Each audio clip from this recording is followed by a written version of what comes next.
다윗은 하나님의 기름 부음을 받은 후에 많은 고난을 당합니다. 그러나 다윗은 그 모든 고난을 하나님의 약속을 굳게 믿고 기다리는 믿음으로 다 이겨냅니다. 특히 다윗은 백성을 공평하게 대하는 지도자였습니다. 그래서 하나님의 사랑뿐만이 아니라 사람들의, 백성의 사랑과 존경을 받는 위대한 왕이 될 수 있었습니다. 우리가 공평을 위해서는 기본적인 삶에 대한 것들은 모두에게 똑같이 대해줘야 됩니다. 반면에 상급은 수고에 따라서 다르게 보상해줘야 됩니다. 우리는 공평과 사랑과 주님의 지혜로 이웃을 잘 보살피고 또 교회와 세상을 잘 섬겨서 좋은 열매를 맺는 성도가 되어야 되겠습니다.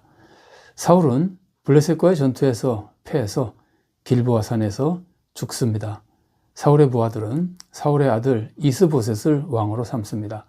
이것은 세상적인 관습, 세습 관습을 따른 모습입니다.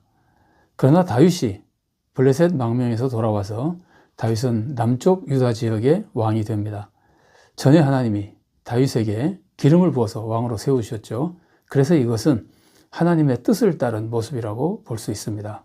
이스보셋이 왕이 된 건 세습을 따른 것이었고 다윗이 왕이 된 것은 하나님의 뜻을 따른 거였습니다. 다윗과 이스보셋 사이에 전쟁이 계속 있었습니다.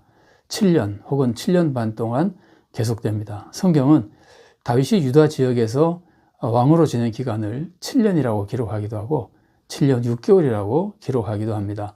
아마도 7년 6개월은 좀 정확한 표현 같고 7년은 대략적인 표현 같습니다. 열왕기상 2장 11절 말씀입니다. 다윗이 이스라엘 왕이 된 지 40년이라 헤브론에서 7년 동안 다스렸고 예루살렘에서 33년 동안 다스렸더라. 또 반면에 사무엘하 2장 11절은 이렇게 기록되어 있습니다. 다윗이 헤브론에서 유다 족속의 왕이 된 날수는 7년 6개월이더라. 자, 이스보셋은 약한 왕이었습니다. 그러나 그 수하에 아브넬은 사울 때부터 있었던 명장이었습니다. 다윗 군대와 이스보셋 군대가 전쟁하는 동안 아브넬이 요압의 동생 아사엘을 죽이는 사건이 일어납니다. 그래서 요압은 아브넬에게 원한을 품고 있었습니다.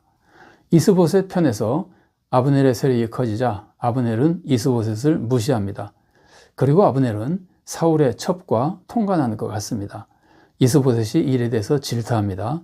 그러자 아브넬이 분개해서 다윗에게 항복하려고 합니다. 사무엘하 3장 7절부터 9절까지의 말씀입니다. 사울에게 첩이 있었으니 이름은 리스바요 아야의 딸이더라. 이스보셋이 아브넬에게 이르되 네가 어찌하여 내 아버지의 첩과 통관하였느냐 하니 아브넬이 이스보셋의 말을 매우 분하게 여겨 이르되 내가 유다의 계머리냐 내가 오늘 당신의 아버지 사울의 집과 그의 형제와 그의 친구에게 은혜를 베풀어 당신을 다윗의 손에 내주지 아니하였거늘 당신이 오늘 이 여인에게 관한 허물을 내게 돌리는도다. 여호와께서 다윗에게 맹세하신 대로 내가 이루게 하지 아니하면 하나님이 아브넬에게 벌 위에 벌을 내리심이 마땅하니라. 아브넬이 다윗에게 전령을 보냈습니다. 항복하겠다는 전령을 보낸 거죠. 다윗은 그 전에 내 처 미갈을 먼저 돌려보내라고 말합니다. 아브넬은 미갈을 돌려보냅니다. 그리고 아브넬이 다윗에게 항복을 의논하기 위해서 찾아갑니다. 다윗은 아브넬을 만난 후에 아브넬을 평안히 돌려보냅니다.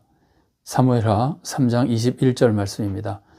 아브넬이 다윗에게 말하되 내가 일어나 가서 온 이스라엘 무리를 내 주 왕의 앞에 모아 더불어 언약을 맺게 하고 마음에 원하시는 대로 모든 것을 다스리시게 하리이다 하니 이에 다윗이 아브넬을 보내매 그가 평안히 가니라.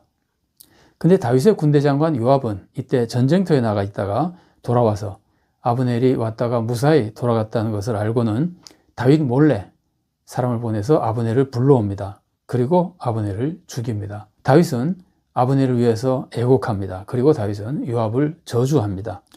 사무엘하 3장 28절과 29절 말씀입니다. 그 후에 다윗이 듣고 이르되 네르의 아들 아브넬의 피에 대하여 나와 내 나라는 여호와 앞에 영원히 무죄하니 그 죄가 요압의 머리와 그의 아버지의 온 집으로 돌아갈지어다.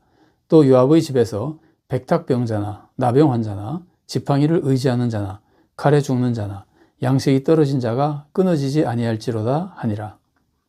나중에 다윗은 솔로몬에게 유언해서 요압의 이 죄에 대해서 반드시 벌하라고 말해줍니다. 자, 아브넬이 죽은 후에 이스보셋 군대는 사이가 정말 많이 떨어집니다. 이런 상황에서 이스보셋의 부하 중 바하나와 레갑이 이스보셋을 죽이고 그 머리를 다윗에게 가져갑니다. 이 사람들은 이스보셋의 머리를 다윗에게 가져다 주면 자기들이 상 받을 줄 알았습니다.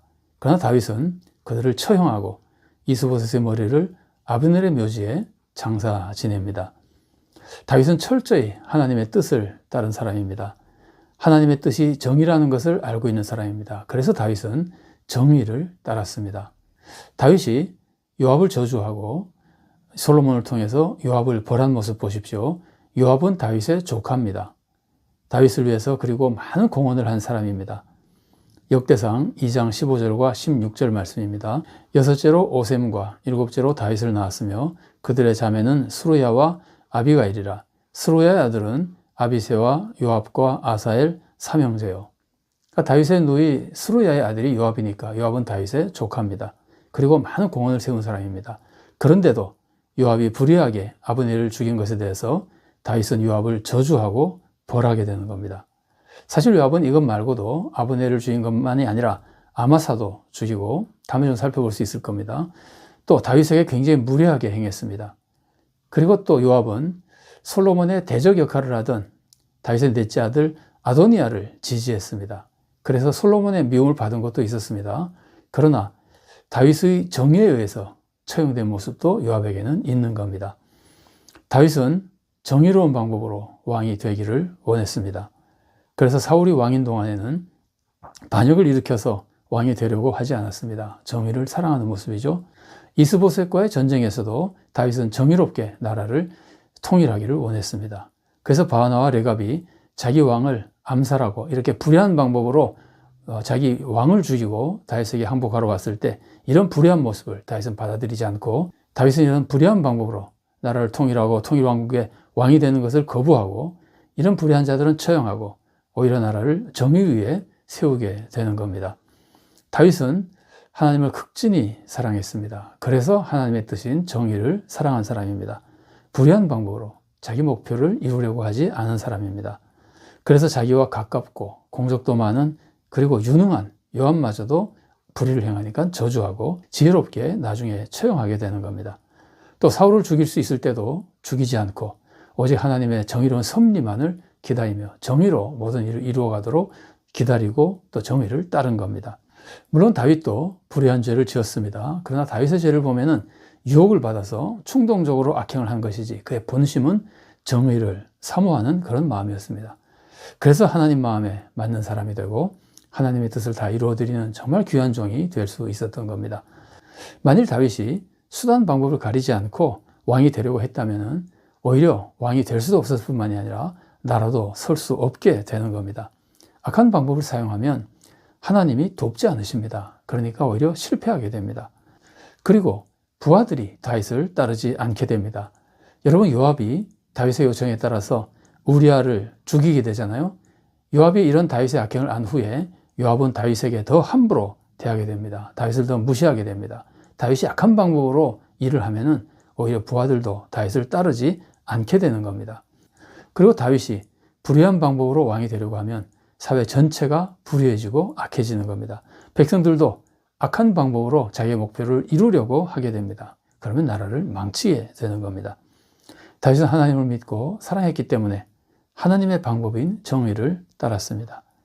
불의한 방법으로 목표를 이루려고 하면 이것은 하나님을 믿지 않는 모습이고 하나님이 이루어주지 않으시고 오히려 실패하고 파멸을 당하게 됩니다. 우리는 정의를 지켜야 하나님의 도우심과 축복을 받고 선한 일을 이루어 나갈 수 있게 되는 겁니다. 우리는 교회를 섬길 때도 교회 부흥이나 선한 사업이나 업적을 위해서 정말 열심히 노력해야 되지만 결코 불의한 방법을 사용해서는 안 됩니다. 우리는 다른 교회와 경쟁 같은 것을 거부하고 또한 불법적인 방법으로 사역하는 것을 거부하고 정의로운 목회를 통해서 하나님께 영광을 돌리고 세상을 구원하는 복된 성도가 되고 좋은 교회를 이루어갈 수 있기를 바랍니다.